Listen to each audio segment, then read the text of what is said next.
ఉందంట, వాళ్ళని అడగంగానే అంటున్నారట. అంటే నేనెందుకు అంటున్నా అంటే ఒకసారి ఫోన్లో మాట్లాడి నల్గొండ సూర్యాపేట జిల్లాలో పొలాలు ఎండిపోతానాయన్న ఆ జర్నలిస్ట్ అన్న మాట్లాడితే నీళ్ళు రావు, మన వాట అయిపోయింది, ఇక రావు రావు ఎండుడే పొలాలు అంటున్నాడు. అంటే వాళ్ళ కథ అదే కదా, రావు రావు రావు హామీలు రావు, హామీలు దొంగ హామీలు, రావు హామీలు రావు రావు దొంగ హామీలు. ఎందుకు రావు అనంటే కొట్టకురు మీరు, సృజనన్న కొట్టకు. ఎందుకు రావు అనంటే రావు హామీలు రావు దొంగ హామీలు కాబట్టి రావు, అంతేనా కదా? అదే పాడాలి. మీరేమనాలి, నేను రావు హామీలు రావు అంట, మీరు దొంగ హామీలు కాబట్టి రావు అనాలి.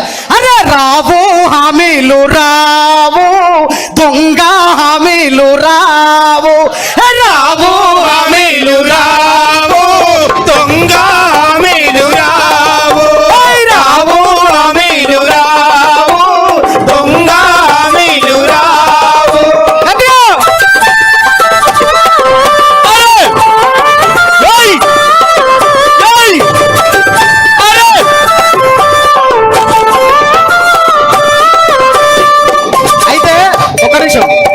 అయితే రామన్న అన్ని వేదికల మీద చెప్తున్నాడు. అంతకంటే ముందు సీఎం సార్ కూడా చెప్పిండు, ఏమని? రైతు బంధు టక్కి టక్కి టక్కి టక్కి పడతాయన్నాడు. అన్నాడా? టక్కి టక్కి పడతాయంటే నాకు కూడా ఒక ఎకరం 8 గుంటలు ఉంది అక్క, నాకు కూడా ఒక ఎకరం 8 గుంటలు ఉన్నది.